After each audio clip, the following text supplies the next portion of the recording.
Hey guys, my name is Jordan Harrison. Welcome back to YouTube, and today I'm going to be talking about this not so good Marvel film that really has to do with the connection between Daredevil comics, and she is the love interest of Matt Murdock. And if you don't remember from the first Daredevil movie, she was killed by Bullseye. Do you know who it is? It's Elektra Nachios, and she's still alive. Wait, wait a second. I just said that Bullseye literally just killed Elektra, and she's still alive, and she has her own movie. I mean,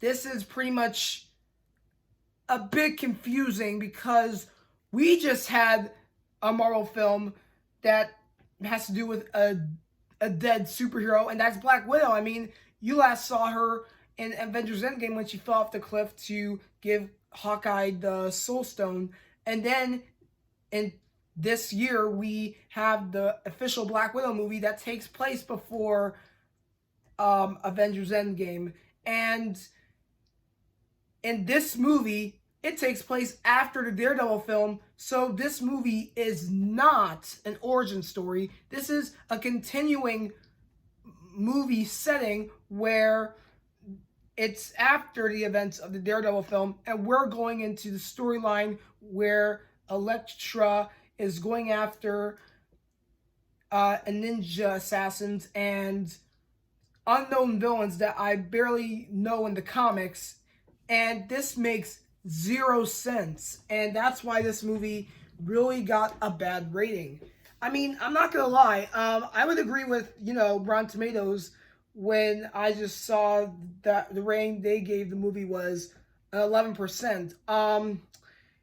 I just I just don't see how you can make an Elektra film that's during after the Daredevil movie when Elektra was literally killed in that film, and now you somehow brought her back to life. I mean, think of Batman versus Superman. If you remember the final battle, you saw Superman defeat Doomsday, and Doomsday was able to kill Superman when Superman was able to sacrifice himself for the sake of the world, and Superman dies. But somehow the in the Justice League movie, Superman comes back to life, and I didn't understand how they did it and what was the point of it. And I just really didn't pay much attention because the movie was pretty bad. And I didn't pay much attention to this movie because this movie was pretty worse than the Justice League. Even though I have to give credit to the characters, but still, that movie was pretty much going slow with their storyline. For this movie, it was all over the place where, Elektra meets this single father and his daughter, and she's able to protect them from ninja assassins. And most importantly, the whole setup in this movie was pretty bad, and this did not feel like you were watching an actual martial arts film like Bruce Lee in Enter the Dragon or Chuck Norris in Invasion USA. When you look at this movie, you're wondering, is this even meant to be a martial arts film or just some sort of a parody of a Marvel film that will never come out in theaters because many people would be just downright bored by the action, the dialogue, and the drama because there's barely none of that but just talk, talk, talk, and not much of, slashing bad guys' throats like Elektra is known for because she has special ninja weapons called Sais, and if you ever heard of those, you might have seen them in the Ninja Turtles that Raphael uses. But anyway, for a movie that really hasn't been introducing this character much in the first one, and now they feel like, oh, we can introduce her more in a film that can bring her more attention to all the women in the world. Well, mostly the women in the world will not have a lot of power by Elektra. They would rather have the power by Black Widow because, well, we've been waiting like 1 year for this one particular Marvel film, and now it's here. So I believe more women would rather go for Black Widow than Elektra. And the point of it is, for Black Widow, she was first seen in Iron Man 2, where she was the rival of Pepper Potts because, Pepper Potts had feelings for Tony Stark, but Tony Stark was showing feelings to Natasha Romanoff. And there was a scene where Natasha was going full Black Widow when she fought some security guards when saving Iron Man and War Machine.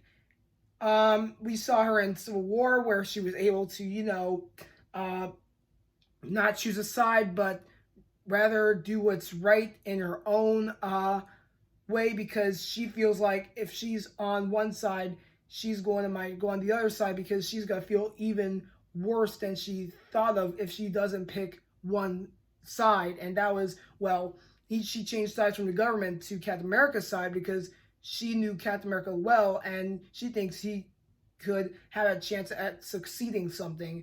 And what she did was pretty much negative for the government. So that's why they were after Black Widow and making her go nomad throughout the Black Widow film. And that was pretty interesting. This, on the other hand, having Elektra back to life and for some reason doesn't even make any sense because she was literally stabbed by Bullseye, and I really didn't know why they had the urge to make a solo film, which is after the events of Daredevil, and you didn't even think of doing this movie as like an origin story on how Elektra became a ninja. I mean, that's makes sense for most people who really want a Marvel movie to be crisp and clear. As I said for Black Widow, this would confuse non-Marvel fans because they don't really look at the chronological setup of the MCU. I mean, when you think of Civil War and Infinity War, you think of the main base of Black Widow going nomad, meeting Red Guardian, Melina, and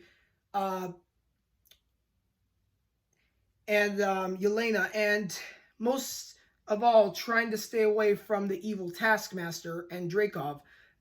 And I just think that setup in the Black Widow film was really well because then it confused people how they're making this solo movie even though she's already dead. Well, most importantly, they just mostly did it in the past than like in the future because people might be thinking, oh, is Black Widow really going to come back to life so we'll see more of her? No, we're just going to do the past film that's between Infinity War and Civil War to make a clear statement on how Black Widow's trying to punch her way out of her dark past. Mostly just, being a Russian ballerina, then being treated as a soldier in a huge group of women from different countries, and they are named the Black Widow. This movie over here, they really don't talk much about Elektra's backstory. They barely do. They just focus on her slashing bad guys instead of just telling her story, just sitting down, drinking a cup of coffee, and just say, what happened to you? How did you become this fierce?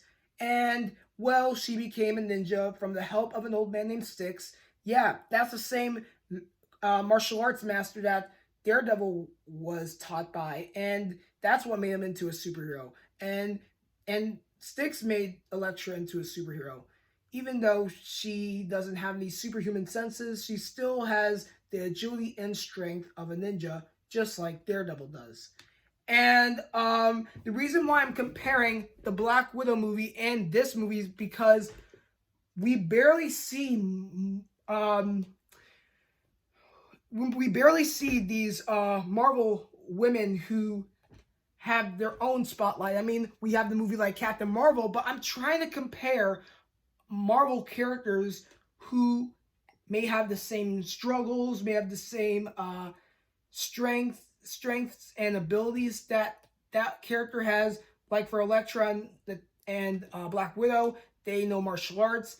They know how they could punch their way out of a dark past, and most importantly, they really have something in common, which they may cause some sort of parallel, crime throughout some world, and that could cause major issues, which makes them, go farther away to a different country or state, and they stay away from the trouble when they caused it in that particular area that they were in. And that's really interesting. For this movie, it really did not go the right way as a movie would do for a standalone female figure who would go out and stop bad guys while running away to different areas and do some more fighting.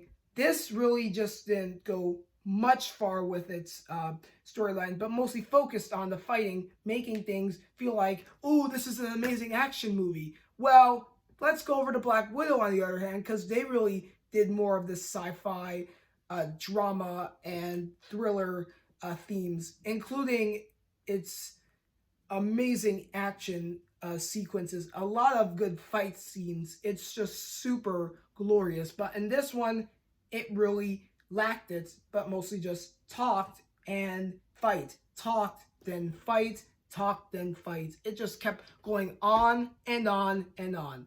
And that's what makes the Elektra movie as not so heroic for any young Marvel fans who are girls who are inspired by these Marvel characters. And most people just look up to most Marvel female superheroes like Scarlet Witch, Black Widow, Storm, Captain Marvel, but not people like Elektra, because she barely makes an appearance in most comic books and makes a terrible appearance in her own film.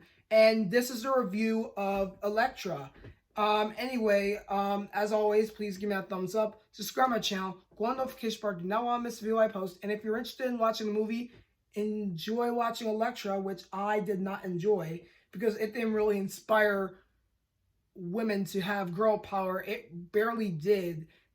Black Widow showed more girl power, and Captain Marvel did too. Thank you guys for watching my video, take care, and I'll see you guys next time.